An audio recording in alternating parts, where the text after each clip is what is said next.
Alright, well, I wanted to do this video as a live stream, but I guess I can't do it as a live stream. There's something with OBS Studio that's acting up, but today I'm going to be reacting to a video by Joel Settecase. I've been watching him lately. I think he's pretty good. I've been watching Jay Dyer recently too, but it's been 4 months since I last uploaded, so I figured I would do something fun, more on the fun side at least, and something for my own benefit, but I think I can learn along with whoever else watches this video. So, without further ado, atheist trapped by his own epistemology. This debate gets wild. Let's see what this is all about. Hume's argument against induction, I was going to say, first of all, it commits someone to regress, not necessarily circularity, and I don't think the uniformity principle is well defined. So, for example, every birthday I've had so far, I haven't turned 40. Therefore, I'll probably never turn 40. Yeah, and I'm still alive. I've never died, so I'm never going to. Right, exactly. Yeah, a more technical or sharper, if you can track it, is I'll define a new predicate called grew, such that any object is grew when it is green if observed before time t and blue otherwise. Like from Despicable Me style. And by enumerative induction, we could infer that all observed emeralds are green, and then the next one is green, but using the same schema, we infer that they're all grew, et cetera, et cetera. So these predictions being incompatible are reasons why I'm going to conclude that Hume is using a quantifier shift fallacy, the word induction, as there's no general rule without any further information. Wittgenstein had a funny, go ahead. Do you personally presuppose that induction is a meaningful concept that obtains in reality? That's possible? So, yeah, I'll say my argument I would probably use Kant's transcendental argument that at least some version of UP are preconditions and necessary for my personal experience internally. And if you ask me to justify it for you, I would use like an Aristotelian transcendental argument that renders any skepticism meaningless because they can't expect a response in principle. So if you don't accept UP, why are you asking me anything? So my belief is incorrigible. Okay, so there's a major problem with a Kantian or an Aristotelian approach, and that is that neither one's going to be grounded in the triune God of Scripture. And so what I'd like to know is why. I want to see a justification for this, though. I know this is a short clip, but I do want to see a justification for that, because he just threw out the Trinitarian God of Scripture.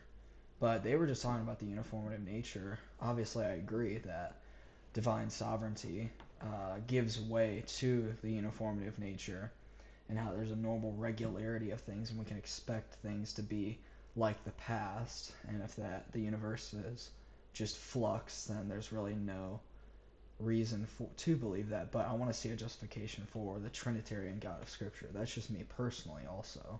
Why would you attempt to ground any of these things without the triune God of Scripture, who's the necessary precondition for any knowledge and for any of these presuppositions?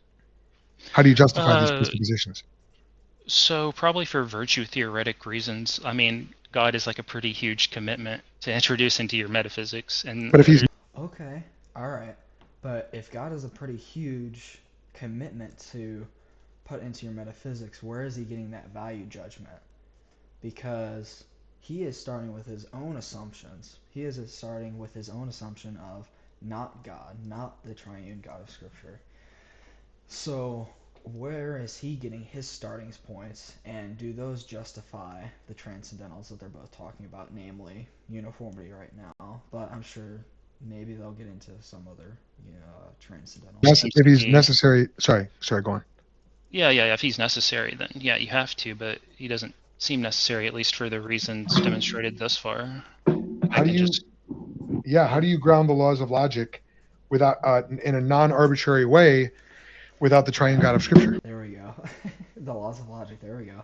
I mean, it connects to epistemology directly, how the laws of logic are not reducible to material. You can't find logic underneath a rock, obviously, right? Logic, I would argue myself, is an irreducible concept. You hear of apologists using the design argument, arguing for irreducible complexity, but I would argue from the transcendental stance for irreducible conceptuality. So irreducible conceptuality would be something like logic. If you deny that logic is objective, universal, invariant, and immaterial. Well, sorry, objective and invariant are the same thing.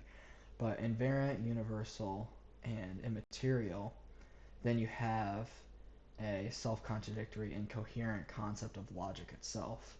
Because logic can only be defined as a universal predicate of, or I'm sorry, yeah, the universal laws that correct reasoning utilizes. And so I see what Joel's getting at here, how a divine mind has to exist in order to ground this or these laws of logic or logic itself because it's universal, so therefore it can't be grounded in anything empirical. It can't be grounded in a finite mind either because a finite mind doesn't know all things and it's not universal. Finite minds can change their minds, obviously, also. We can get things wrong, but God's mind, though, universal, invariant, that can never contradict itself, would be able to ground these things, these concepts, and this metaphysical abstract object of logic or universal would be grounded perfectly in the mind of God. And so I see what he's getting at. Yeah. Probably just the same Aristotelian transcendental argument that any skepticism about them is meaningless because you're both asking me something and not asking me something if non-contradiction isn't true, etc. So your question is meaningless if that's the case. What you've said is I see what he's getting at. I think he's getting at the argument from maybe self-evidency, maybe not, but also how the predicate is reducible to the subject. So basically, if you yeah, something like logic. I'll just use logic again. So logic, if you're talking about logic, you're predicating logic while talking about the subject of logic. And so therefore, the predication of logic is reducible to the subject of logic. And so it's inescapable, and it would be contradictory to deny logic because you're already predicating it when you use the subject. And so I don't know. I want to see where this goes, though. So he might be arguing for self-evidency. I would tweak it a little bit. I wouldn't use I don't agree with self-evidency necessarily, but I do believe with undoubtable truths and how something like logic or mathematics or other transcendentals are undeniable. But I wouldn't say self-evident to an extent, though. Let's see. Is that the laws of logic are inescapable. My question is, given the attributes of the laws of logic, how do you ground them without God? It depends what you mean by grounding. Are you asking for like a causal or explanatory link? I mean, how do you account for them? How do you account for them? Yeah, metaphysically, epistemologically. I mean, this is just too broad. I don't know exactly what you're asking. I'm sorry. No problem. What is it in your metaphysical belief system, your accepted form of metaphysics, that would give rise to a belief in the laws of logic, which definitionally are conceptual, immaterial, absolute, universal? This is interesting, in my opinion at least. He said belief in. He said belief in before he was saying account. Now, I don't want to be picky, and I don't want to be nitpicky at least, but in the little bit of training I've had, I know that you have to be careful with the words that you use in any debate setting or dialogue even. And so I would have stuck with account, give a justification, but now he's saying reason for belief in the laws of logic. I wouldn't even go that far to grant them some, and this person says that God is a grand metaphysical thing. Okay, well, the laws of logic are a grand metaphysical granting as well. I wouldn't grant him that. that you have the laws of logic. Not that they can't utilize them, obviously, but that they can't justify them. Okay, so not justify a belief in, but more so justify the laws existing themselves. And so, yeah, I don't know why he's going down this kind of belief route. I would go more. I understand it's about epistemology and belief, but I think a more stronger critique is metaphysical, in my opinion. But I think Joel is more of the expert in this case, though. So, anyways, Discovered, not invented. 3 in 1. There's always one that I forget. Absolute, objective. Anyway, they have these attributes, which, given my worldview, I perfectly account for them. They're grounded in the mind of God. They are expressions of the mind of God. They're exactly what you would expect given my worldview.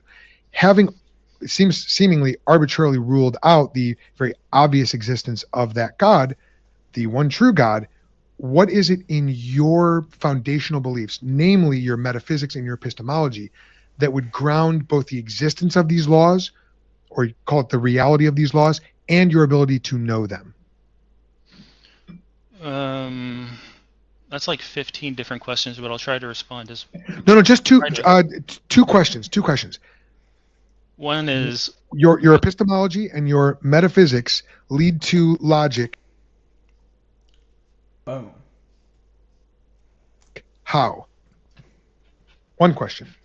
Well, first of all, I'm not necessarily excluding the triune God of Scripture. I'm just saying I haven't been presented a reason to introduce it for theoretical, virtuous reasons. I don't want to add things that are unnecessary. Now, if it was, I would add it, but getting to your question. That's the whole point of the argument. You don't want to add things that are unnecessary, but we're saying that that is the necessary precondition of any of these preconditions. So, that's kind of funny. I would, I don't know. Well, that's assuming. I mean, that's really begging the question. You're assuming that it's not necessary to presuppose God. I'm asking you why that's not necessary.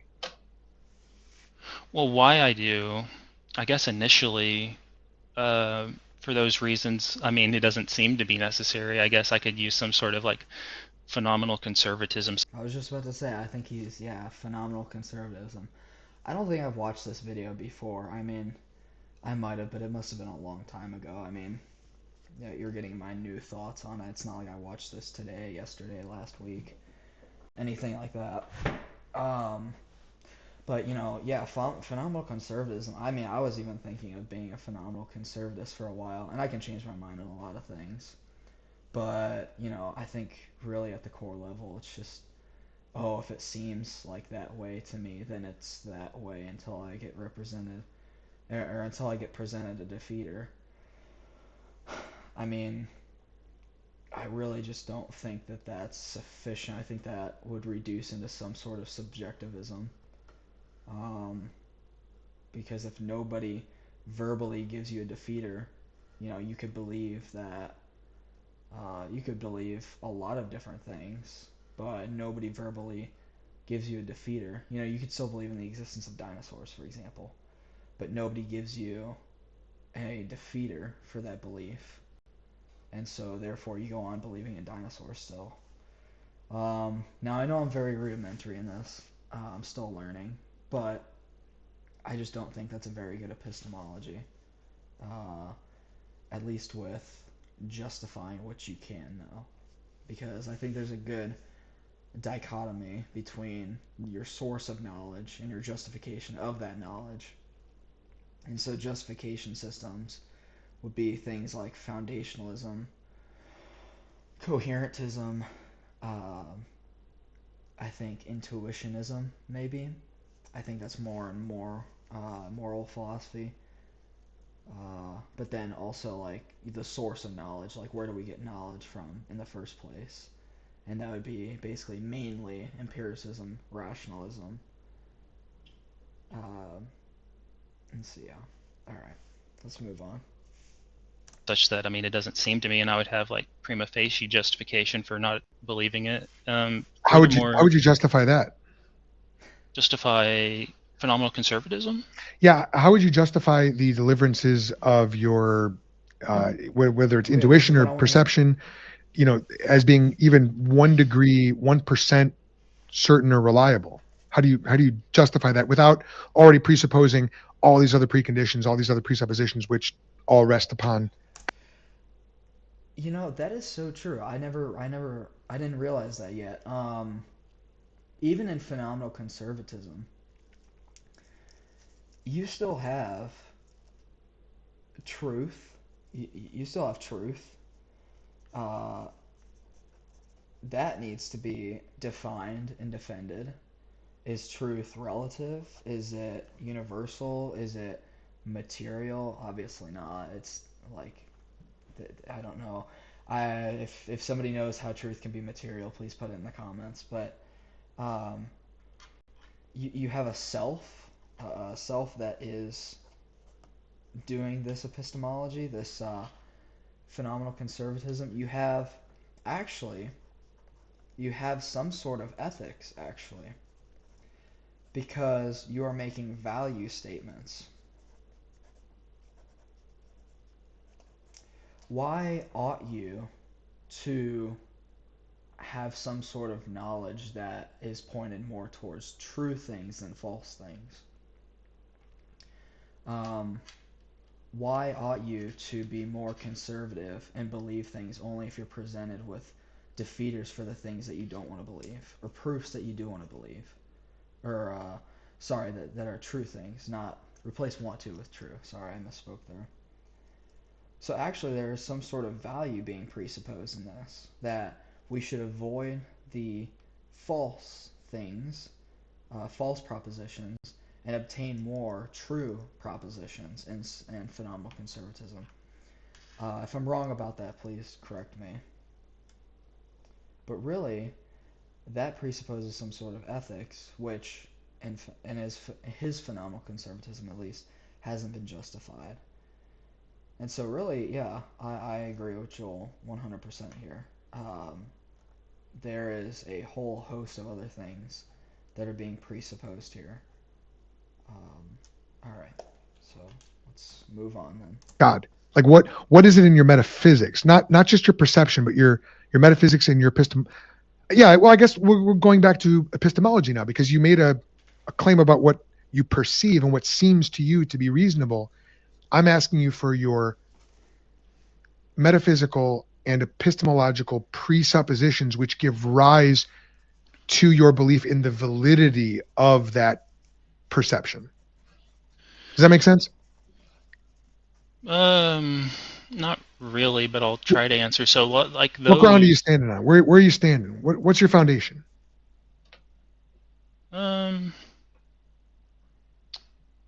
I mean, it depends what you mean by foundation. Like, I assume like because there's like three different meanings of that term. Are you talking like metaphysical grounding, like some anti-transitive and things like that? Metaphysical and epistemological, yes. What is ultimate reality, and how do you know anything? So, I mean, that's another question. Like, there's so many questions here. So, like, my definition of knowledge, I'm probably I take it like a defeasibility view of it. So it'd be like a justified true belief, and then also the addition with the absence of defeaters to cut out Gettier cases. Why?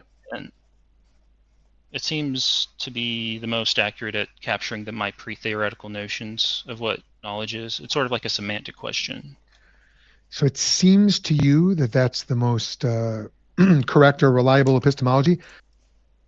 Yeah, this seems like question begging. I mean, he said that seems to me 2 times now, and if I went into a debate, how do you know God exists? Well, it just seems to me. Well, that's what I'm asking you. Like, how does it seem to you? How do you know God exists? Well, it just seems to me. You know, what we're saying is the very things that seem very like so true is that the triune God of Scripture has to be the grounding of those things. And so the God of Scripture is more certain, if not just as certain, as these self-evident, or what I would say undeniable truths. Dang it. Seems according to what standard of, certainty or semblance, I guess. Like by what standard did you judge that to be the best? Well, the standard would be capturing enough examples and ruling out counterexamples. So that's sort of like what I do when defining a word. Don't you have to presuppose the very standard that you're using to judge the standard at that point? Yes. Yes, I love this. It's getting into some linguistic philosophy too, of like you have to use words to define words, right? You can't define language or explain language without utilizing language, and it's circular. And so, a problem in epistemology as well that you could press people on to force them into circularity and show that circularity is inevitable in any worldview is it's the criterion problem. So, do you know first or do you know the standard first? I think it's something of that sort. It's yeah, do you either have knowledge of the standard or do you use the standard for knowing first? So basically, do you have knowledge of justified true belief first or do you have justified true belief of knowledge? And it's this circularity because you need both. You can't have a standard without having knowledge of the standard, and you can't have knowledge without knowing the standard either, implicitly or explicitly. Let's move on. The standard that I'm using to judge the standard? Yeah. Oh, are you talking about the criterion problem? Maybe, maybe. Um, it would. What? My goodness. Seems, based on what you just said, it seems like you are presupposing or assuming, maybe even arbitrarily, that you have these reliable truth-seeking faculties, intuition being one of them, reason being another, your sense experience being another, and you're using these to come to an epistemology. You're deciding on which epistemology you're going to adopt. You're like, well, I don't want to just use, the throw the dart at the dartboard method. I'll use the defeasibility method, or maybe that's a form of rationalism. My question is, don't you have to already presuppose the reliability of your truth-seeking faculties to arrive at that epistemology? And I would just want to know, why did you presuppose that in the first place? I'm really trying to get down to what is the grounding of your epistemology. Like, how did you ground that? How do you account for the reliability of your knowing anything to even one degree of certainty? Does that question not make sense? So you're asking is my introspection reliable? Any of your faculty? Yeah, introspection. Yes, sure. Let's go with that. Yes. I mean, it would apply to any of your faculties, but we can go with that one. Okay, so on my definition of knowledge, then this is not a problem. Like, there's no defeaters to it, and then I have justification from phenomenal conservatism that it seems true, so I have some prima facie justification for believing it, and I also believe it, and so it would be knowledge on. It's begging the question. That's what we're asking, though. Just because it seems true doesn't make it true. So, seemings aren't always true. Uh, this is getting a little bit more complex, and I haven't read on it too much, but this would be the phenomenal, the, fin, sorry, the yeah, phenomenal pneumia distinction, I think. Hopefully I didn't butcher that, but we have the pneumia of what actually is the external world, or what the actually is, let's say actual reality, and we have the phenomena, which is our interpretation and our conception of that reality. And so we're never really getting the actual reality from our interpretations, and if it's just our minds. And so when you go with sense data and different introspection faculties like that, you're just reasoning about your interpretations of the, I'll just say, world, of everything that's outside of your mind potentially. And really, I think this would lead to a form of solipsism where really only you exist and the conceptions in your mind exist potentially. Um, but then again, you could argue then how are you getting all these other concepts in your mind? And yeah, I don't think solipsism is a very good position either. But anyways, they weren't even talking about that. My definition. Okay, so go back to the first thing that you said. Um, Prior to saying you had prima facie uh, justification, it seems. Say it again. What was it? And your definition of epistemology, and then what did you say? Can I'm you? forgetting what was the question again? The part of this is because it's 1:46 a.m. here. Yeah, My, it's late me. That's why I'm losing track too. yeah, Sorry. totally. Okay, look. I want to make it unbelievably simple. Um, you arrived at an epistemology.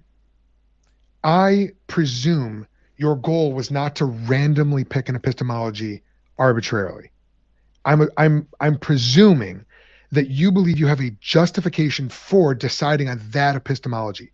But as an agnostic, you are undecided about ultimate reality, and that has implications for your epistemology.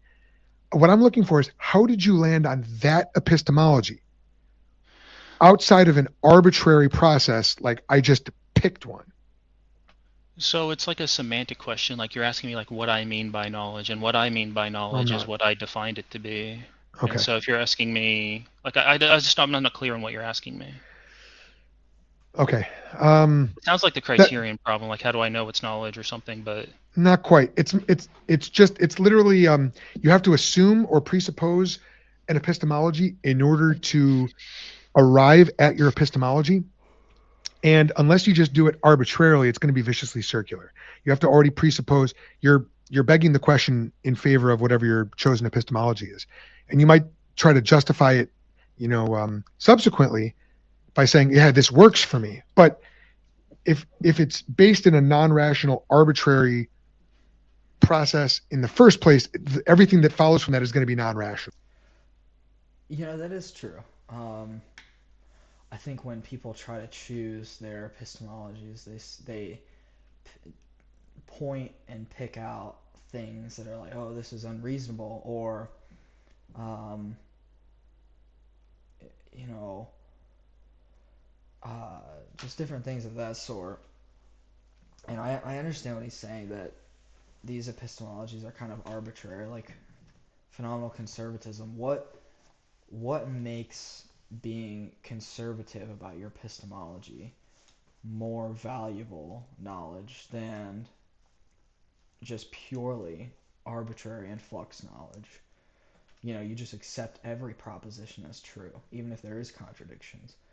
What makes phenomenal conservatism more valuable than some type of uh, subjectivism where everything can be true and false at the same time and you accept every proposition? Um, so I think I get what he's saying here, and it's going to become arbitrary at some point, but I still have a lot of learning to do, and this is interesting.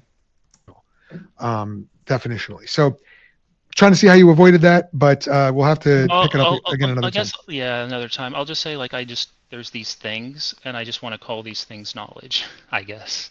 And this seems to capture pretty accurately my pre-theoretical notion of what that should be. But Which I'll you arrived at wrap it up. arbitrarily. Definitions are arbitrary, but like technically arbitrary, but I mean I have like reason. If definitions are arbitrary, I wonder what he even means by that. Like, is he meaning language? Like, we can change definitions of words, and like sun, like the burning ball in space, could mean 1,000 years from now sun, I don't know, equals angel. Like, is that what he's getting at? Like, the definition of words can change? Um, because I really hope he's not a subjectivist, because that's just self-defeating through and throughout. If everything's subjective, well, then that's subjective too. Then you can't know true and false and yada yada. Like it's like a semantic question. Like I don't see Okay. like it's like saying is English more correct than Spanish? Like I don't understand what that means, but Okay, not maybe quite it's the late same and I'll thing, try but again yeah, later. we'll try again another Another time. We'll try. time, yeah. Yeah, one of us is. That's all right. Thanks for watching this video. If you enjoyed it, All right, well, that was enjoyable. Thank you guys for watching to this point. If you have, I understand why you wouldn't if you did not, but this is some pretty enjoyable content. Trust me, you're gonna want to come back. Okay. So yeah, just to review, I guess a little bit. They started out with uniformity. Joel said the triune God of Scripture. Didn't really get, in my opinion, to the triune God of Scripture. He kind of hinted at God, but they got maybe kind of like halfway. They started talking about transcendentals, um, like value in epistemology, and how he was just choosing an arbitrary epistemology. Again, I don't think they really got into metaphysics too much. I really wish they would have pressed on logic more and the universality. I know Joel makes the 3C case. Um, what was it? Comprehensiveness. Uh, yeah, comprehensiveness because it's language oriented. It's linguistic. Coherence and correspondence. So coherence is it can't be self-contradictory or contradictory with uh, with itself, and then obviously, or lastly, correspondence. So it has to be with reality. That's more truth, but truth, logic. I think you can make similar arguments that uh, they're universal, immaterial, and invariant, and you get to a very good argument from there also. Maybe I'll have to do it. Maybe I'll have to do a video on the one and the many problem. I think that would be pretty cool and how that relates to the Trinitarian God and how God in Christianity is one and many, both equally ultimate. But yeah, thanks for watching to this point if you have.